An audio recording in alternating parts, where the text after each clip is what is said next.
গাজা উপত্যকার দক্ষিণাঞ্চলীয় শহর খান ইউনুসে একটি ভূগর্ভস্থ টানেল থেকে এক বন্দির মরদেহ উদ্ধার করেছে হামাস।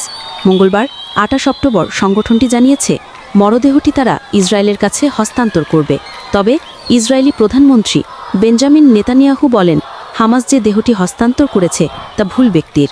তার অভিযোগ, হামাস যুদ্ধবিরতি চুক্তি লঙ্ঘন করে ভুল দেহ হস্তান্তর করেছে, যা উভয় পক্ষের মধ্যে নতুন করে উত্তেজনা সৃষ্টি করেছে। হামাসের এক মুখপাত্র জানায়, উদ্ধার হওয়া মরদেহটি একটি সুড়ঙ্গের ভেতরে মাটি চাপা অবস্থায় পাওয়া যায়। প্রাথমিকভাবে ধারণা করা হয় এটি নিখোঁজ ইসরায়েলি বন্দীদের একজনের দেহ। হামাস জানিয়েছে, যুদ্ধবিরতি চুক্তির শর্ত মেনেই তারা দেহটি ফেরত দিতে প্রস্তুত ছিল। অন্যদিকে ইসরায়েল দাবি করছে, হস্তান্তর করা দেহটি আসলে সেই বন্দীর নয় যার সন্ধান তারা পাচ্ছিল। ফলে নেতানিয়াহু প্রশাসন হুঁশিয়ারি দিয়ে বলেছে, হামাস যদি চুক্তি ভঙ্গ করে ইসরায়েল জোরালো প্রতিক্রিয়া দেখাবে।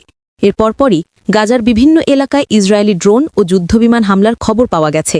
গাজায় নিযুক্ত কর্মকর্তারা বলছেন, এই উত্তেজনা নতুন করে যুদ্ধবিরতি চুক্তিকে হুমকির মুখে ফেলতে পারে। হামাসের সামরিক শাখা আল কাসাম ব্রিগেড জানিয়েছে, আমরা যুদ্ধবিরতি চুক্তি মেনে চলতে চাই, কিন্তু ইসরায়েল ক্রমাগত বিমান হামলা চালিয়ে চুক্তির পরিবেশ নষ্ট করছে।